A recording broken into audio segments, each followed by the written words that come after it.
नमस्कार मित्रांनो, मी शफिक पटेल, आझाद रिक्षा चालक संघटना संस्थापक अध्यक्ष. आज आपल्यासोबत एक खूपच आनंदाची बातमी घेऊन येतो आहे. आज सकाळी कलेक्टर ऑफिस येथे आमची प्रादेशिक परिवहन प्राधिकरण म्हणजेच RTO सोबत मीटिंग झाली. पुण्यातील सर्व संघटनांचे पदाधिकारी, अध्यक्ष, संस्थापक सर्व तिथे उपस्थित होते.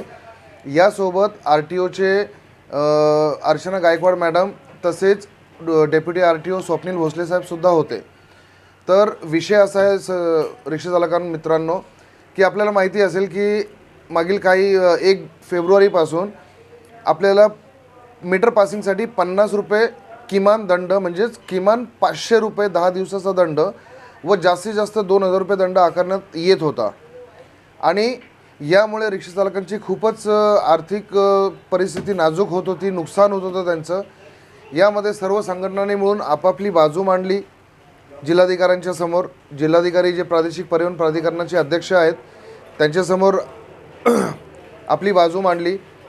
बाजू मांडताना आझाद रिक्षा चालक संघटनेतर्फे मी रिक्षा चालकांची भूमिका घेताना ही बाब त्यांच्या लक्षात आणून दिली की जेव्हा एखादी रिक्षा पासिंगला जाते त्यावेळेला रिक्षा 6 महिने उशिरा झालेली आहे, 8 महिने उशिरा पासिंग होत आहे, तर त्याला 15 वर्षाच्या आतील रिक्षांना दंड नाही आहे.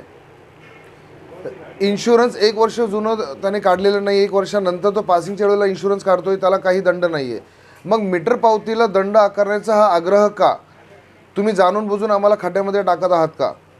अशा अभ्यासपूर्ण जेव्हा भूमिका घेतली असता जिल्हाधिकारी साहेबांनासुद्धा ही म्हणजे गोष्ट हा मुद्दा आवडला व त्यांनी लगेच प्राधिकरणाचे जे सचिव आहेत म्हणजे RTOचे जे 1 नंबर अधिकारी आहेत कार्यालयाचे, पुणे प्रादेशिक परिवहन कार्यालयाचे अधिकारी अर्चना गायकवाड मॅडम यांना आदेश दिला की त्वरित हा दंड रद्द करण्यात यावा. आणि आझाद रिक्षा चालक संघटनेचा या मागे मोठा म्हणजे सिंहाचा वाटा आहे. यासोबत मित्रांनो मी पुढे जाऊन अजून एक त्यांना एक मुद्दा स्पष्ट केला.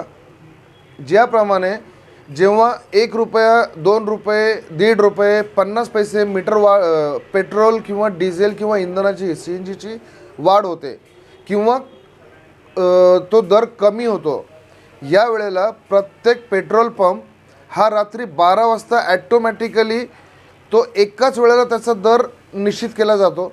म्हणजे त्याच्यामध्ये त्या पेट्रोल पंपाच्या मशीनमध्ये किंवा त्या सॉफ्टवेअरमध्ये अशी काही रचना केलेली आहे की यामध्ये रात्री 12 वाजता बरोबर तो रेट कमी किंवा जास्त जो झालेला आहे तो ॲटोमॅटिक होतो.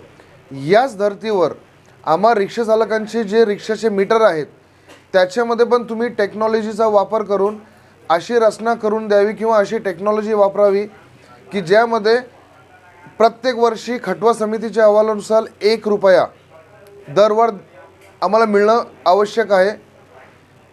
तर तुम्ही दरवर्षी 1 जूनला जेव्हा मीटर दरवाढ देणार आहात तर त्यावेळेला आमच्या मीटरमध्ये तुम्ही अशी सोय करून द्या, अशी रचना करून द्या टेक्नॉलॉजीचा वापर करून की ॲटोमॅटिकली त्या मीटरमध्ये तो दर वाढून मिळाला पाहिजे किंवा तो कमी व्हायला पाहिजे. जी काही प्राधिकरणाची किंवा RTOची जी भूमिका असेल किंवा जो ठराव असेल किंवा तो कायदा असेल त्या हिशोबाने. तर मित्रांनो यामध्ये पण जिल्हाधिकारी साहेबांनी आपल्या या मुद्द्यालासुद्धा गांभीर्याने घेत त्याचं नोटेशन्स घेतलं आणि भविष्यामध्ये या प्रकारची आपण रचना पण करू. म्हणजे रिक्षा चालकांचा जो आर्थिक भुर्दंड आहे प्रत्येक वेळेला जेव्हा मीटर दरवाढ होते आपल्याला मीटरवाल्याकडे जाऊन तिथे कॅलिब्रेशन करून घ्या आणि त्याच्यानंतर पुन्हा मीटर पासिंगसाठी ट्रॅकवर जा. म्हणजे आपल्याला रिक्षा चालकांना या सर्व संकटातून मुक्ती मिळणार आहे भविष्यामध्ये.